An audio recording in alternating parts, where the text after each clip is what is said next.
Ready, and action! Yeah. Oh, that'll be good. Nice. Oh, my God! We are in Castle Frankenstein, as you can see. This is where Frankenstein comes to life.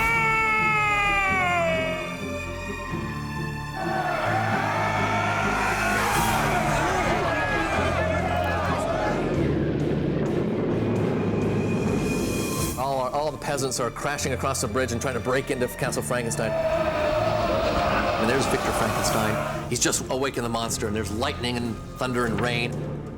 Frankenstein's lab is a classic piece of design. Everybody thinks they know what it's going to look like. You do have a sense of being a part of a history, you know, not a literary history, A little bedtime reading. cinematic history, but in the sense that you're not recreating something, but you're creating it new, and that's very exciting. It's not hard to just sit back and enjoy the ride. It's a really pleasant surprise when it exceeds your expectations. And Stephen's so excited as well. I think he would have shot in there all week if he could.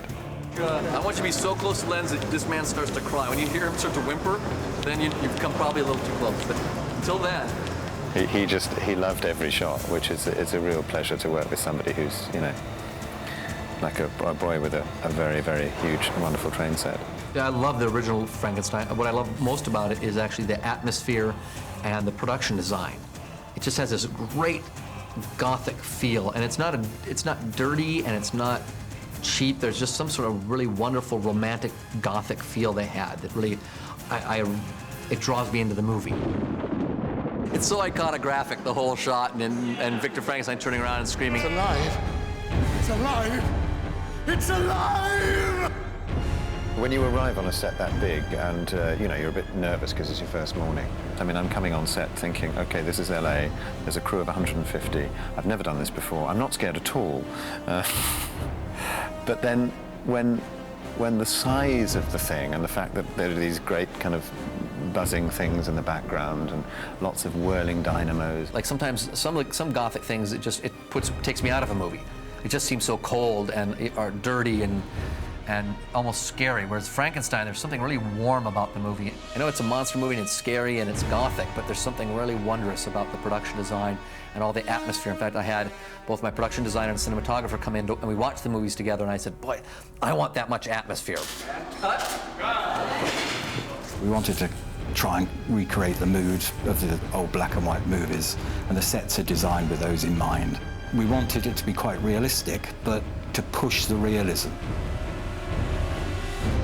My basic job is always finding everything that fills up the space. In this case, incredible turn-of-the-century Dr. Frankenstein equipment and cadavers and mummified skeletons. The lab was by far my favorite set to do. We have found kind of scary-looking forceps and hypodermic needles and many beautiful books. We've had things shipped from Croatia and Germany and Spain and most of the South American countries. I arrived a week ago and went onto the set, and I was literally astounded. I mean, my jaw hit the floor. I think it's quite unusual nowadays to have production design of this caliber. There's nothing so disappointing as walking onto a set that's kind of nothing like what you expected it would be. But this work here is kind of, you know, surpassed any of my imaginings. Imagine you've got it rolling, but you might as well start like that. Any part of me like to catch fire just at this point, I'm including coattails or hair, you know, good. They're obviously colossal and, you know, details kind of extraordinary. It absolutely helps. I mean, it helps enormously.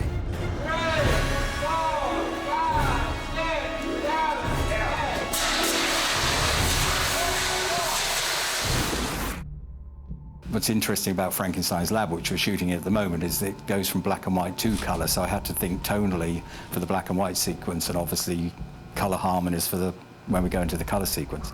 So it made it a slightly more complex design process, but also much more interesting. Frankenstein's world is this brown, and in the lab we had a very limited palette, but very specific copper colors and a steel blue-gray and a mahogany wood, and then the brown walls that you see here.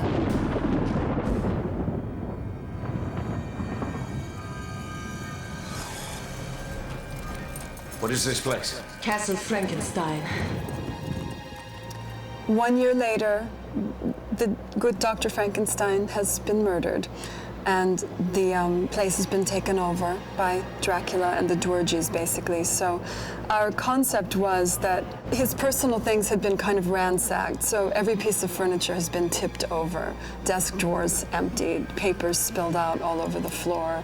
Anything that they needed or used, they've taken, but quite a few things, because they're not a doctor or a scientist, they didn't know what they were, so they were left intact or just kind of looked at and tossed on the floor. So the concept was just ransacked. This movie's all about taking people to a whole nother world.